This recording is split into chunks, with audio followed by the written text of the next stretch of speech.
ஏழ்மையை நினைச்சு வறுமையை நினைச்சு பிள்ளைகள் மேல கவனம் செலுத்தாம விட்டுறாதீங்க. ஏழ்மை நாளைக்கே மாறிடும். ஆண்டவர் என்னைக்கும் கூட இருப்பார். ஏழ்மையை காரணம் காட்டி, பணத்தை காரணம் காட்டி பிள்ளைகளை சத்தியத்துல வளர்க்காம விட்டுறாதீங்க. பிள்ளைங்களை எங்கேயோ விட்டுறது போனா இவங்க எப்போ வருவாங்கன்னே தெரியாது. தாய் தகப்பன் காலையில வேலைக்கு சென்னையில போவாங்க, ஐடி ஒர்க். வேலை செய்யறது தப்பு இல்ல, 2 பேரும் வேலை செய்யறது தப்பு இல்ல.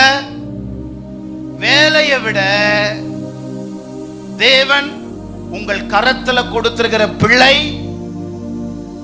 எதிர்காலம் ரொம்ப முக்கியம். அந்த ஆத்துமா ரொம்ப முக்கியம்.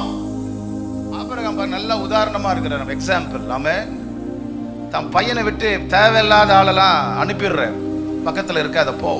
ஆபிரகாம் ஈசாக்க பொத்தி பொத்தி வளர்த்தார். கர்ப்பத்தில் இருக்கும் போதே பிசாசு சில பிள்ளைங்களை ஸ்மெல் பண்றான். என்னதுங்க ஸ்மெல்? 80 வயசுல திறப்புல மோசே நிக்க போறத சில மாதத்திலே யார் கண்டுபிடிச்சிட்டா?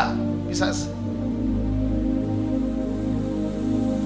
யோசேப்பு குறிப்பிட்ட வயசுல தேசத்துக்கு சோறு போட போறது ஆண்டவருக்கு தெரியும்.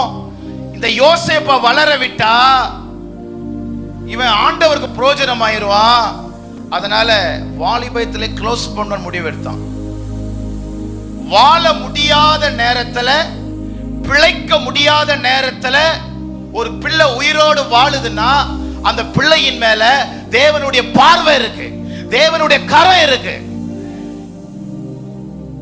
இந்த கொரோனாவையும் தாண்டி பிள்ளைகளும் நாம் உயிரோடு இருக்கிறோம்னா நம்ம மேல தேவனுடைய அழைப்பு இருக்கு, தேவனுடைய கரம் இருக்கு, தேவனுடைய திட்டம் இருக்கு.